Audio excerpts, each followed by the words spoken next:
up the time at the beginning, we kind of used to have that 3-3 type scenario where as long as we filed drawback within 3 years of export, and as long as the export was within 3 years of import, right, we could claim that retroactive drawback. And now we've shifted to the 5-year solid scenario, right? If it happened in the last 5, let's go claim it. But let's talk about that a little bit, because something that we see a lot is someone will approach us. Maybe they're new in compliance at their current job, and they say, hey, we would love to participate in the program. We haven't claimed drawback for the past few years. And then all of a sudden we start to work down this line and realize they've already done that retroactive claim. And so, just to know that it's kind of a one-time get out of jail free card. Right. It's not a constant, nonstop, I can just wait once a year and then go back and get it retroactively.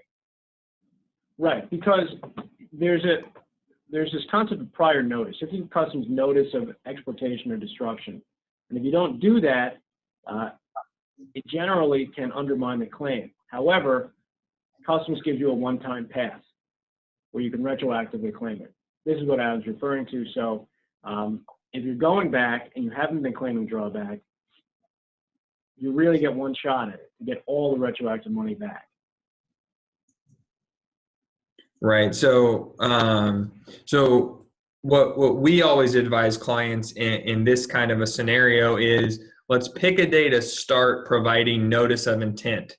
And then once we draw that line in the sand, then we'll file our application for privileges to kind of get that one-time waiver of prior notice.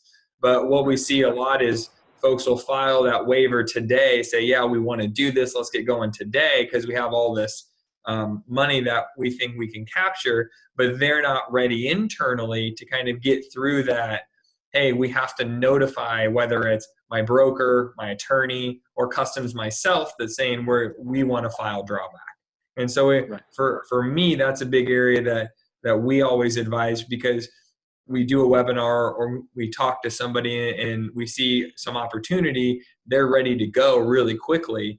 And where we run into issues is that we file that one-time waiver and then we lose out on 3 to 6 months while we're trying to get ready to actually start a full-time drawback program. And that's a great point, Adam. And I think that, someone asked earlier whether or not it's worth the effort of engaging someone to walk you through that process. And I think that's a great example of why, if you're not super familiar with drawback, you may want to engage someone that is.